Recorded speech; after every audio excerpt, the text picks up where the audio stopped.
Bismillahirrahmanirrahim. Assalamualaikum warahmatullahi wabarakatuh.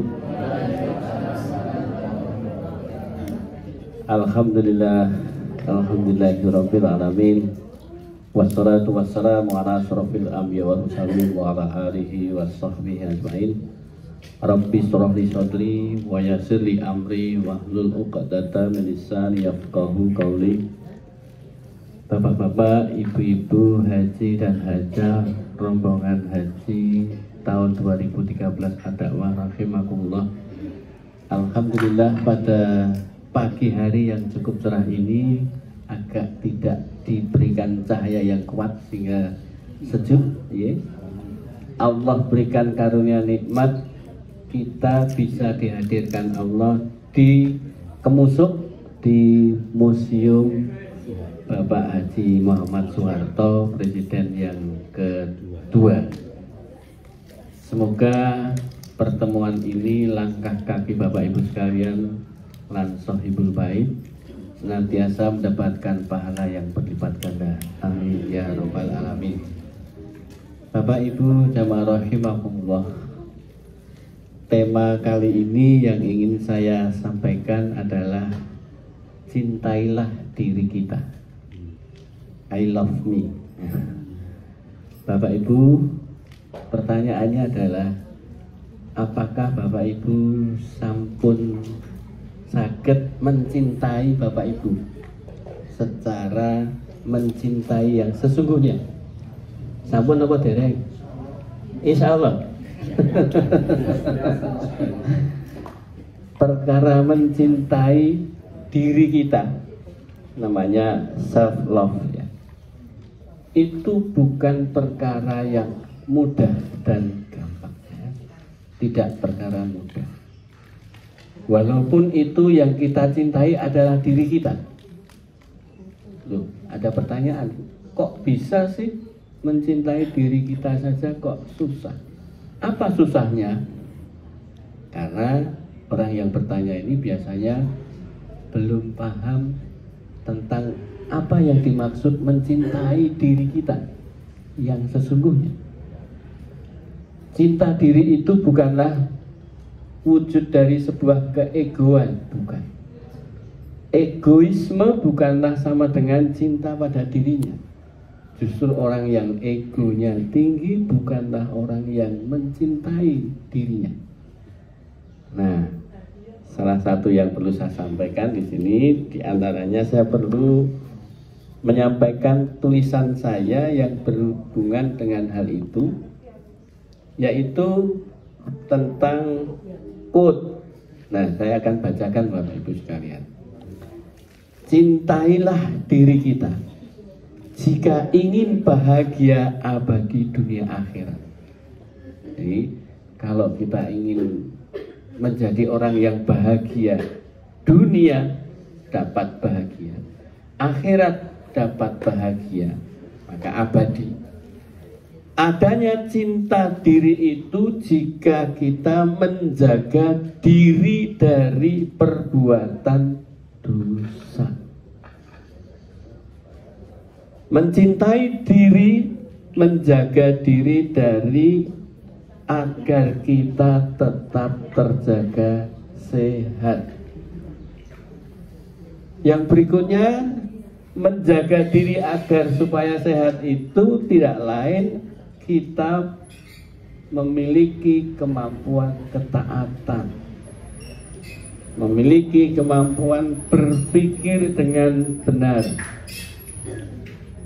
kemudian kemampuan untuk menerima dan melepas. Yang berikutnya adalah kemampuan untuk menjaga jiwa tetap tenang. Nah, akhirnya Bapak Ibu, kalau sudah saya bacakan quote ini, kira-kira Bapak Ibu sampun saged mencintai diri kita masing-masing napa dereng? Jadi orang yang cinta dirinya ini pasti di dalam diri kita terpatri adanya suatu peringatan Allah dalam bentuk ku anfusakum wa ahlikum naro. Jagalah dirimu dan keluargamu dari api neraka. Allah meminta kita untuk jagalah dirimu, jagalah kita masing-masing ini. Berarti orang yang senantiasa menjaga dirinya, maka tadi saya menuliskan quote tadi adalah adanya cinta diri itu jika kita mampu menjaga diri dari perbuatan dosa.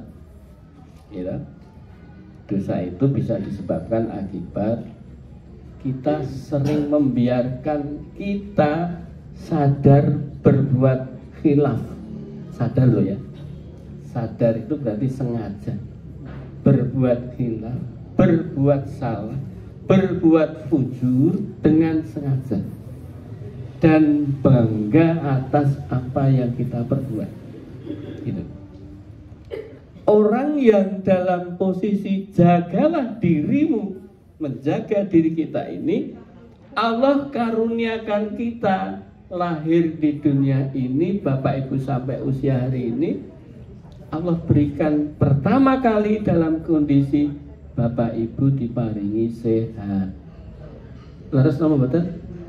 Bayi awake dhewe rumiyin cenger sehat. Ya betul? Lalu hidup ini berjalan terus. Ini ketika kita mampu untuk selalu menjaga diri agar kita sehat, berarti kita tidak boleh sembarangan ngumbar nafsu. Nafsu apa? Dahar. Nafsu apa? Kata nafsu-nafsu ingkang marai awake rusak. Nafsu amarah. Itu adalah satu kondisi yang membuat tubuh kita tidak sehat. Jadi nama betul? Lalu yang berikutnya adalah menjaga diri tadi tidak terlepas dari ketaatan. Berarti orang yang mencintai dirinya, orang yang selalu di dalamnya menjaga ketakwaan, menjaga taatnya. Kita selalu ingat apa yang Allah perintahkan, kita pegang, kita laksanakan. Apa yang Allah itu larang, kita hindari dengan sadar penuh. Nah, kalau sudah demikian ini kira-kira kita selama ini pripun, Pak? Apakah kita cinta dengan diri kita? Ini baru diri kita ya, dari kita. Yang implementasinya ternyata tidak mudah. Quote yang kedua adalah yang saya sudah tulis dan saya sudah sebarluaskan. Pemilik rasa cinta, nah, kita ini pada saat kita mencintai diri kita, mencintai bukanlah perbuatan hal mudah, Bapak Ibu. Mencintai adalah suatu kemampuan yang Allah karuniakan pada kita semua, yang tidak semua orang dikaruniai kemampuan mencintai, belum tentu bisa melaksanakan rasa cinta itu. Contoh Bapak Ibu, saged mboten Bapak Ibu merencanakan cinta? Aku nak ketemu kae, tak coba aku mencintainya. Wangel. Nggih mboten? Jadi mencintai itu ngraiso dari kemauan kita, nggak bisa. Itu karunia Allah. Ada kok orang hidup itu dalam kondisinya nggak mau mencintai dirinya, itu nggak. Serba apa yang ada pada dirinya selalu kurang. Wonten ingkang sok nyawang teng cermin, waduh aku kok dhuwurku ya ora dhuwur banget, mulutku kok ya jediteng, selalu nggak melihat dirinya adalah sesuatu hal yang harus kita cintai. yang dia cintai atau yang dia inginkan dirinya ini koyok wong liya. Betul atau tidak? Aku ki yo pengennya koyok kae lho. Nah, koyok kae lho. Itu sudah tidak mencintai dirinya. Jadi selama apapun yang kita peroleh tak mampu dia bisa bersyukur. Maka di sini saya sampaikan pemilik rasa cinta diri itu tergambar dari bagaimana dirinya menyikapi kondisi keluarganya. Ya. Jadi kalau ibu dan bapak sekalian melihat apakah aku tuh cinta dengan diriku, aku perlu melihat bagaimana sikapku terhadap keluargaku. Tadi dalam ayat Quran tadi, ku anfusakum wa ahlikum naro. Jagalah dirimu dan keluargamu. Maka ketika perspektif berpikir kita melihat bagaimana aku menyikapi keluargaku, kalau aku bersikap dengan keluargaku sak karepe dhewe, sak udele dhewe, itu berarti kita tidak cinta akan diri kita. Nabi Muhammad SAW bersabda, orang yang paling baik adalah ketika dia paling baik dengan keluarganya. Leres betul? Kita bisa kok baik dengan orang di luar kita. Mergo ana urusan pekewuh nak la apik. Nggih betul? Ada satu border, ada satu pembatas, ada satu urusan pekewuh, ada sungkan, ada rapenak, ada duwe rasa isin. Sehingga kita ini maaf di dalam berperilaku kita terhadap orang di luar kita, seringnya kita menjadi pemakai topeng sejati.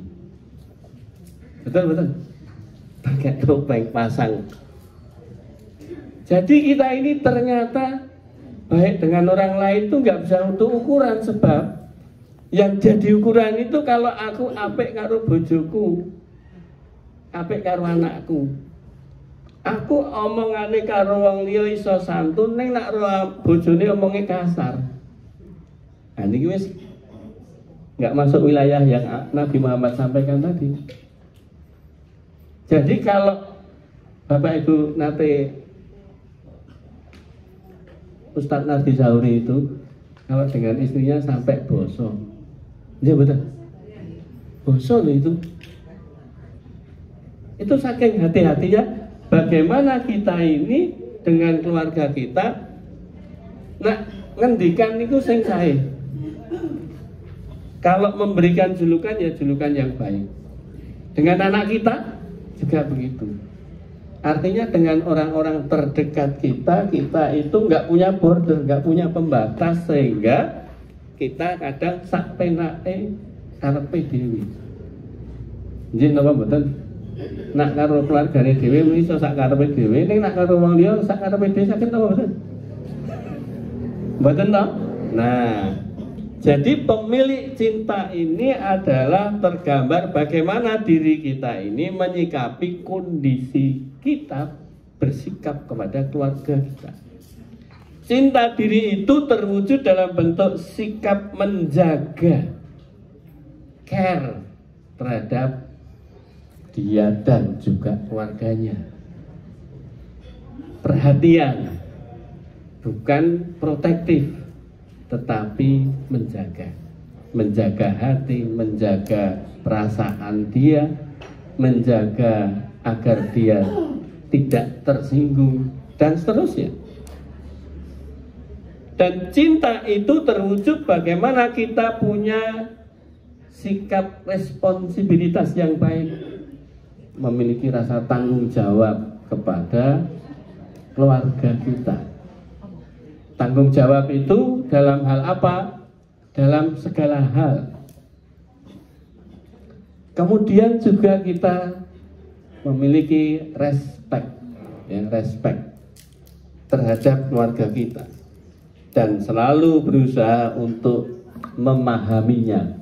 Ibu dan Bapak jamaah rahimakumullah, kita ini terhadap diri kita saja sering nggak paham. Aku sakjane karepanku ki apa ya? Aku ki sok bingung dhewe. Ini kawula dhewe bingung. Bagaimana dia paham orang lain? Jadi memahami adalah sesuatu yang membuat seseorang ini akan terjadi ikatan atau bonding yang kuat. Mungkin Bapak Ibu saya mungkin pernah menyampaikan apa belum, saya juga lupa. Orang untuk bisa mencapai tingkatan muttaqin, takwa, itu ada stase proses menuju ke sana, tidak ujuk-ujuk. Yang pertama adalah iman. Jadi iman adalah syarat utama seseorang untuk mencapai takwa. Maka kalau dalam Quran surat Al-Baqarah 183 itu, untuk supaya manusia itu menjadi muttaqin, orang diminta, diwajibkan atas kamu berpuasa dengan awalan kata ya ayyuhalladzina amanu. Betul nggak? Wahai orang-orang yang beriman, diwajibkan atas kamu berpuasa.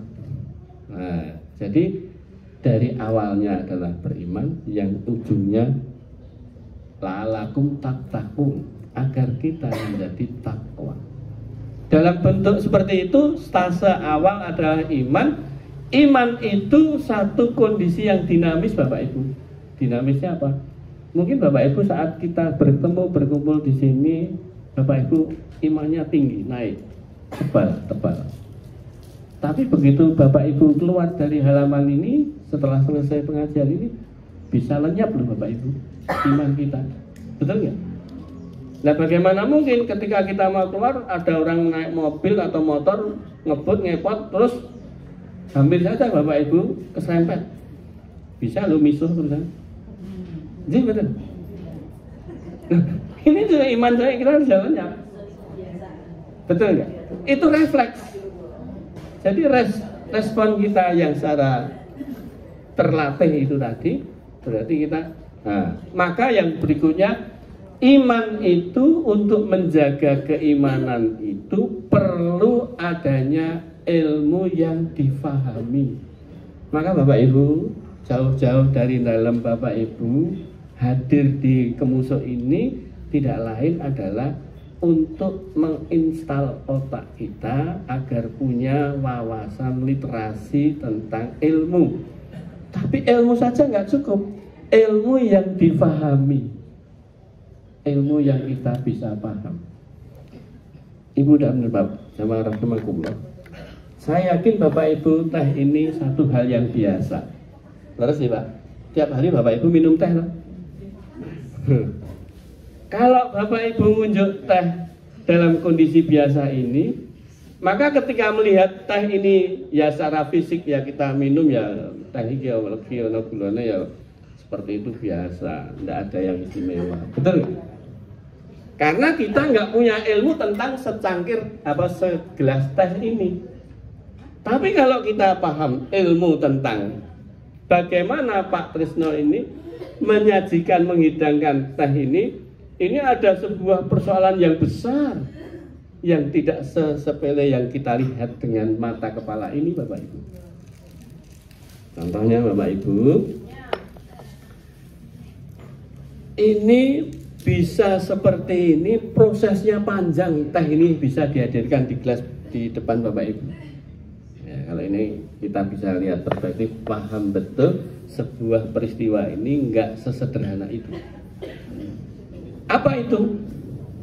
Bagaimana kita melihat upaya Pak Haji Trisno dengan Ibu menyiapkan teh ini bukan perkara gampang, sebab tanpa kemampuan yang Allah karuniakan nggak bisa teh ini ada di sini.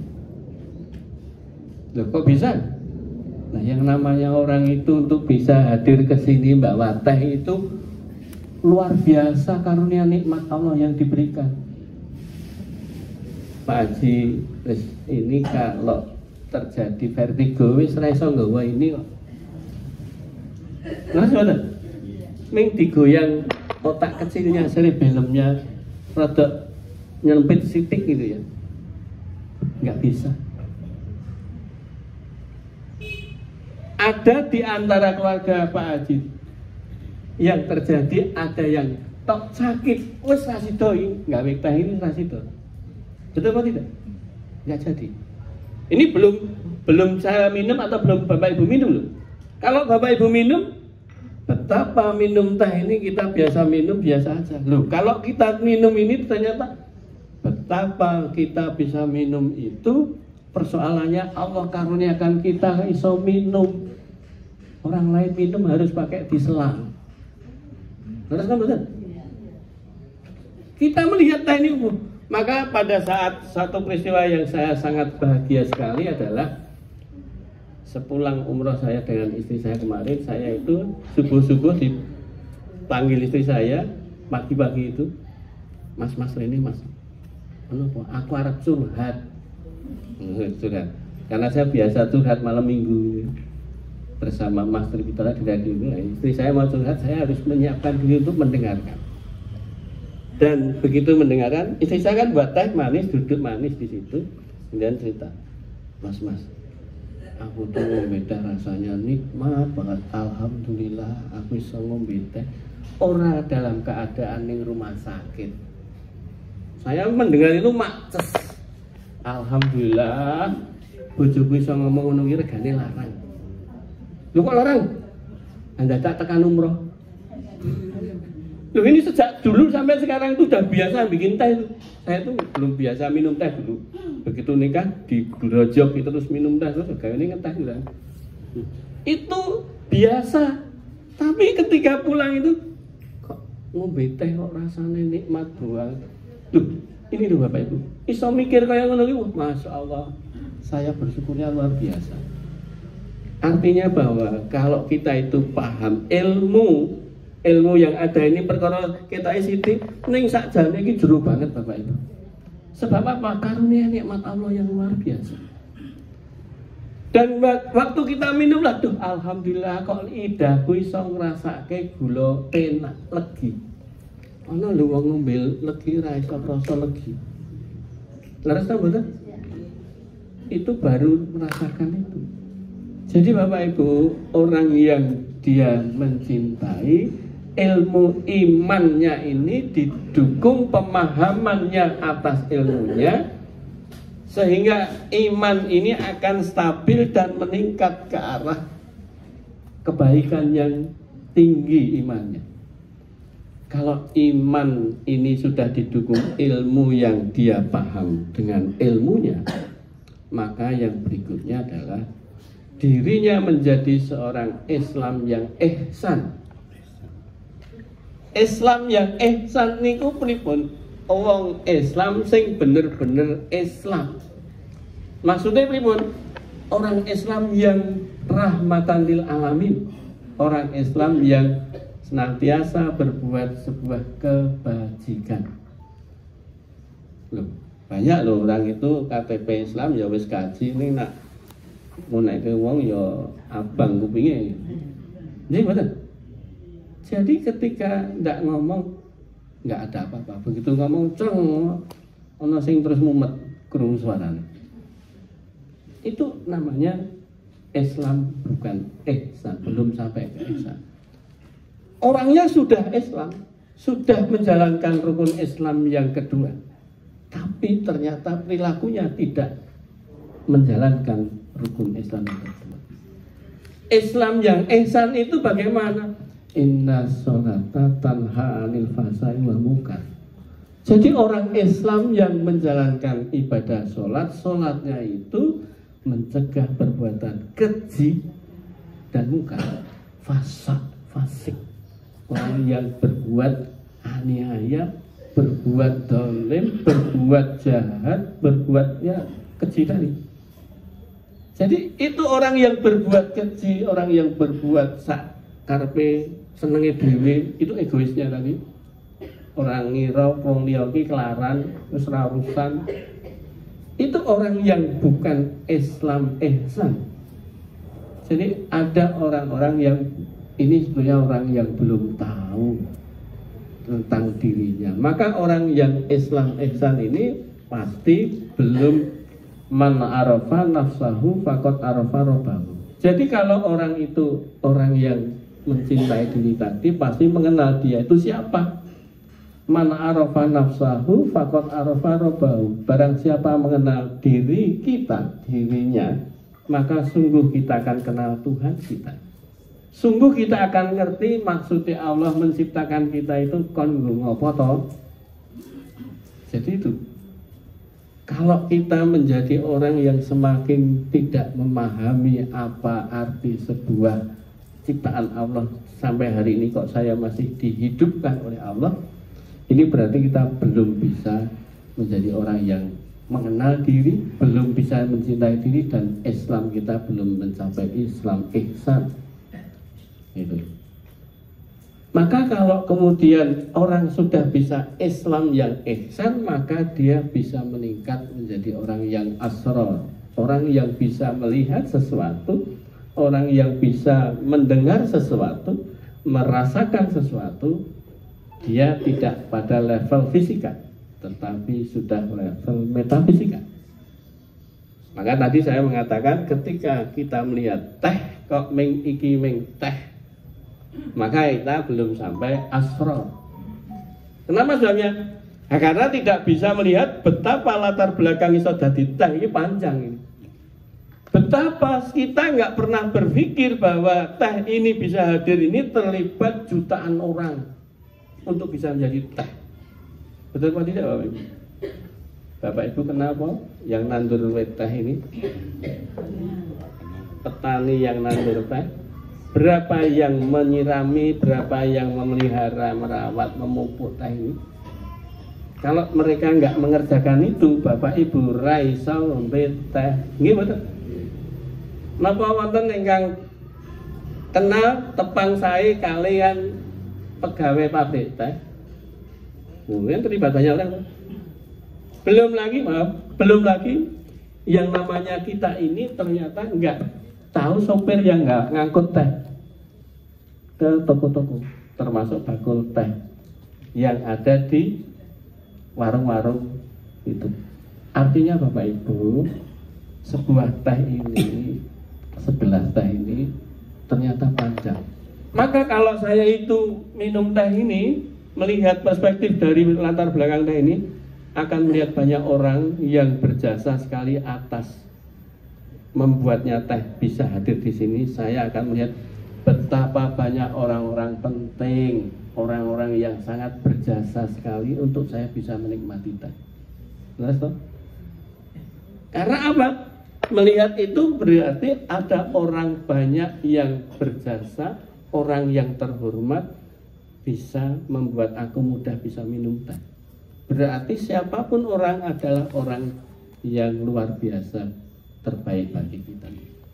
Menghadapi orang yang terbaik, pasti kita satu menghormati, satu menghargai. Terus betul?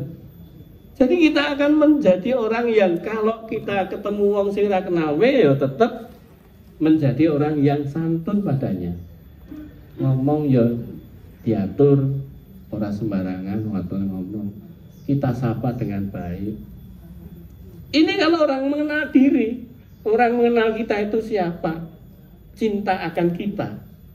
Nah, kita itu kan paling gampang nak seneng orang ketemu karo wong sing tak dikenal oleh kita iso sak karepe dhewe gitu.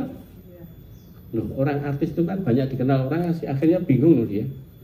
Piye carane nek aku iso ning angkringan ora ana wong weruh, ora terus dipotret terus jadi pembicaraan umum kan itu. Kebebasannya kan hilang, gitu betul. Nah, jadi yang namanya kita ini menjadi orang, sesuatu yang kita saat ini ada kondisi terbaik yang Allah berikan pada kita. Maka Bapak Ibu tadi, orang yang asrar tadi melihat segala sesuatunya bukan sesepele yang dia lihat. Ya. Makanya kita bisa hadir di sini bukan karena jamnya pas iso teko, tapi Allah karuniakan betul. Karena ketika Allah tidak karuniakan itu, selesai, kita tidak bisa ketemu. Ya.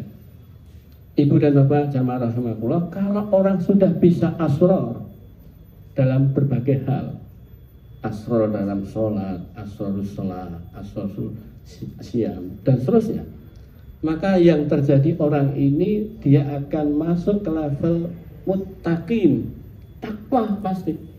Sebab apa? Selalu yang dia lihat perspektifnya hablum minallah. Hablum minallah, hablum minallah. Selalu begitu. Ini kita interaksi adalah hablum minanas. Selalu langsung hablum minallah. Orang yang asror, yang selalu dia akan ingat Allah. Segala sesuatu yang ada pada dirinya selalu ingat Allah. Bagaimana orang yang selalu ingat Allah? Dia akan tidak menjadi orang yang sombong, Bapak Ibu. Nggak akan mungkin sombong. Tapi kita bisa seperti ini bukan karena saya pandai, bukan karena sehat, tapi saya dikaruniai Allah kemampuan bisa hadir di sini, kemampuan untuk bisa berbicara. Allah cabut kenikmatan itu, rahmatu suaraku. Betul tidak? Isolali apa yang akan saya sampaikan. Gampang sekali. Jadi Bapak Ibu sekalian, manusia itu lemah, dhaif, sehingga ketika kita ini dalam posisi kok aku merasa paling sugih, paling pintar, paling sehat, paling, itu sudah kesombongan masuk di dalamnya, maka ketaatan tidak akan ada, takwa tidak akan ada di situ. Maka astro dalam bentuk melihat sesuatu yang rahasia di dalam diri, sesuatu yang dia lihat gitu. Jadi respect dan berusaha untuk selalu memahami, selalu melihat segala sesuatu yang akhirnya ujung-ujungnya adalah dia bisa bersyukur segala hal yang dia alami. Bapak Ibu, bersyukur itu bukan perkawis gampil Bapak Ibu. Namanya bersyukur itu kan sesuatu yang nikmat penak, bukan nikmat sing ra penak. Loh, ada ya nikmat yang nggak penak, ada nikmat yang tidak kita kehendaki. Cuma kita nggak bisa nangkap, akhirnya kita ngomong kuwi musibah, ngomong kuwi dudu sesuatu hal yang nikmat. Semua apa yang dikaruniakan Allah di dunia ini adalah nikmat. Hanya orang-orang yang tidak bisa menikmati, itulah yang disebutkan dalam Al-Fatihah di ayat terakhir. Ihdinas siratal mustaqim, siratal ladzina an'amta 'alaihim ghairil maghdubi 'alaihim waladdallin.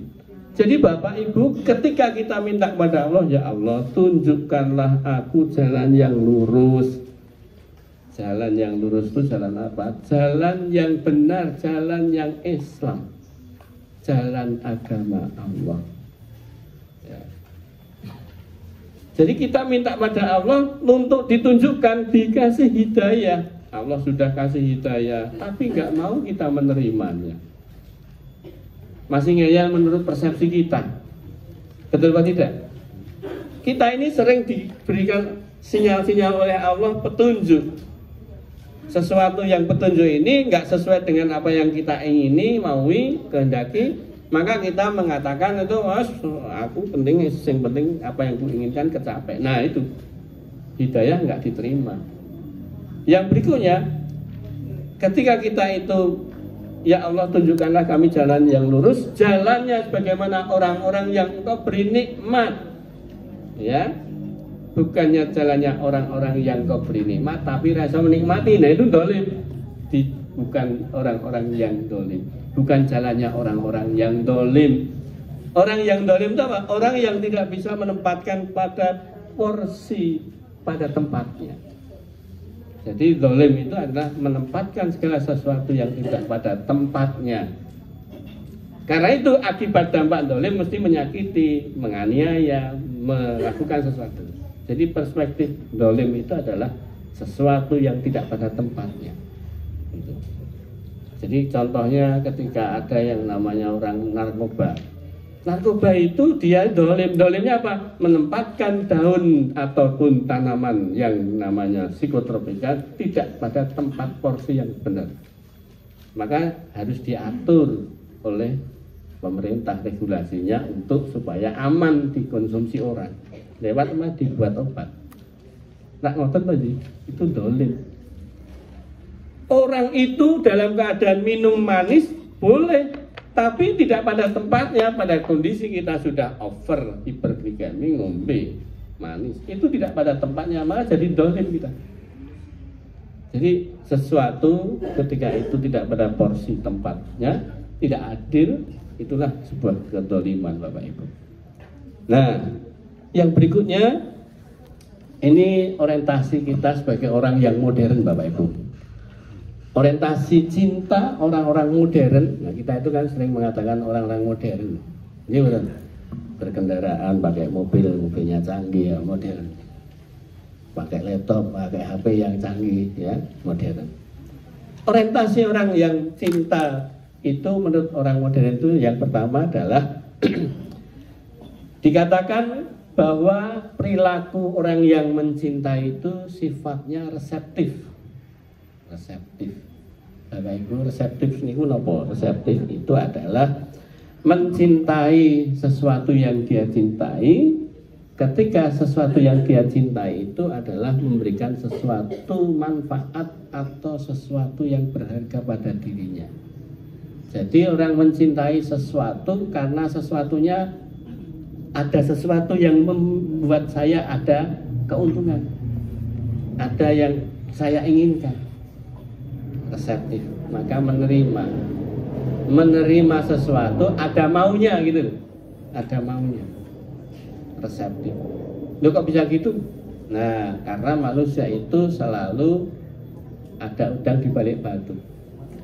Maka dibuatlah oleh Allah ada udang di balik batu, yang terbaik menjadi udang di balik batunya itu adalah apapun yang kamu lakukan, coba niatkan hanya satu saja.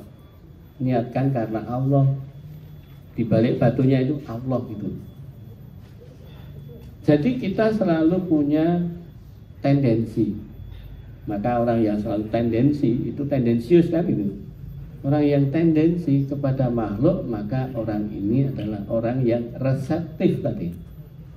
Tapi kalau orang itu berbuat pada Allah, berbuat sesuatunya hanya kepada Allah dan untuk Allah, maka tidak ada sesuatu yang sifatnya reseptif tadinya. Karena Allah tidak butuh sesuatu itu.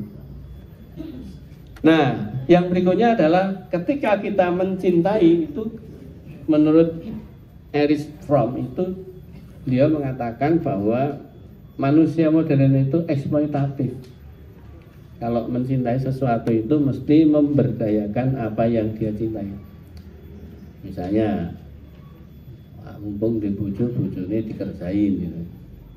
Kan mencintai bojo agar bojone iso ya macam-macam pokoknya dibruke bojone. Nah, itu memberdayakan, mengeksploitasi. Ya. Jadi ada orang yang mencintai, ada pamrih untuk diberdayakan. Makanya diberdaya jadinya. Ini eksploitatif. Jadi orientasinya pasti ada sesuatu yang sampai akhirnya membuat yang dicintainya bisa kewalahan. Kewalahan apa? Untuk memberikan feedback yang dia cintai tadi.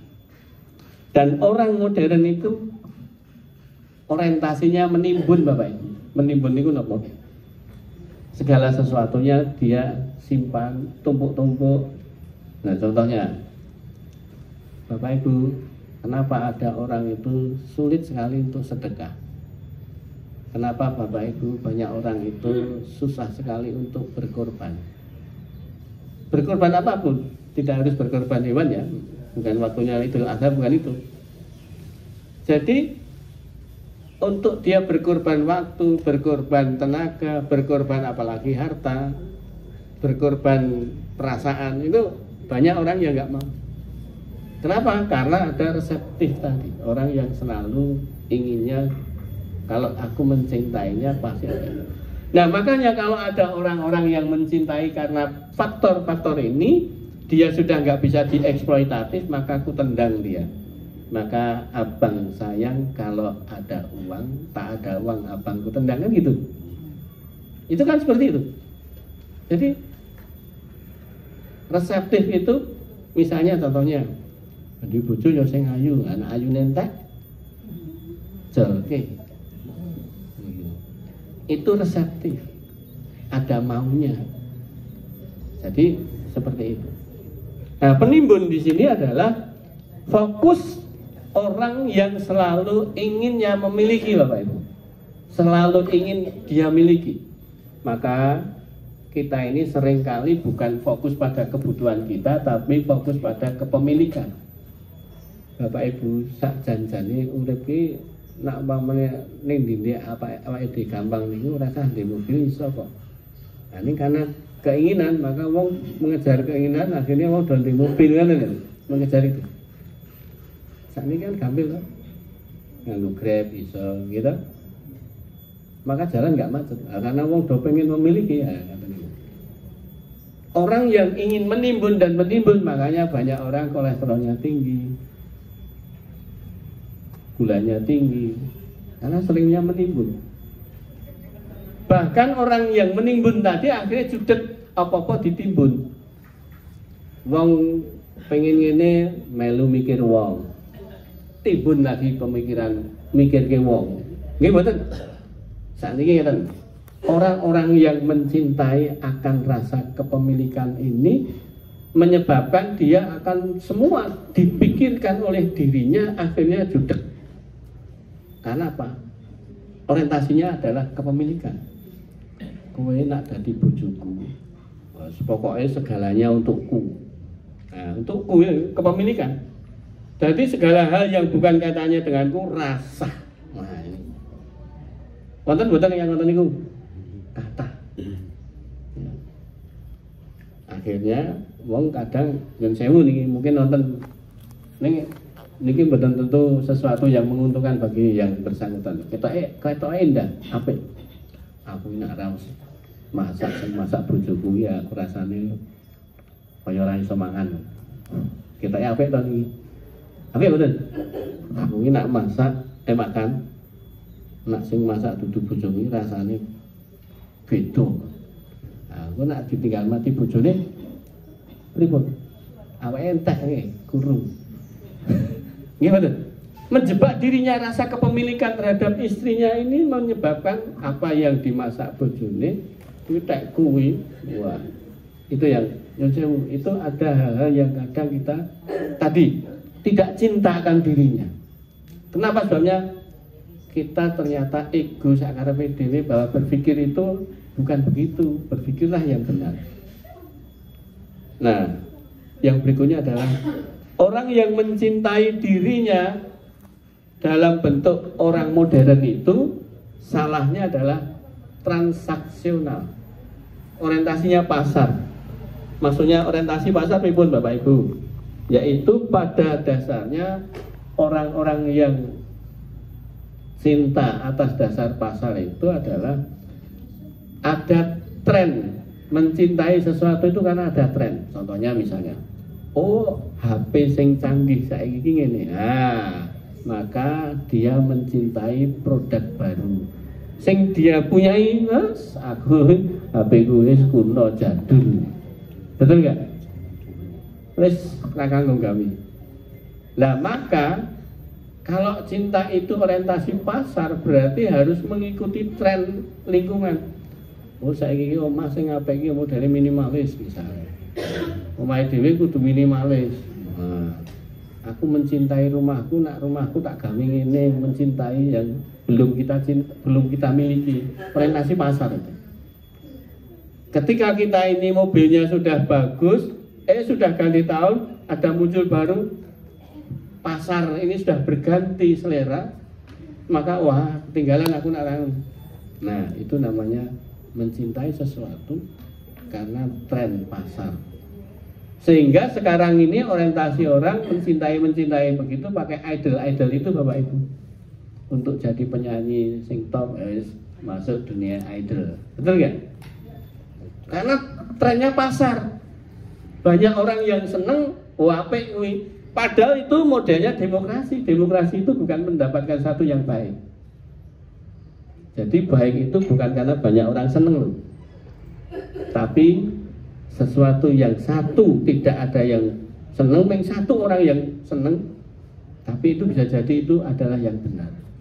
Jadi al-haqqu min rabbikum, kebenaran itu hanya milik Allah. Jadi bukan kebenaran itu menurut demokrasi, bukan menurut pasar. Nanti kalau apa-apa menurut pasar, fakultas filsafat bubar. karena nggak ada yang mau masuk. Terus apa betul?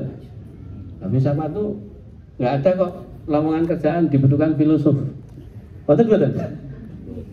Betul nonton dibutuhkan sarjana filsafat dengan minat Aristoteles. Nggak ada lowongan itu. Jadi itu kalau semua tren pasar bubar. Gitu.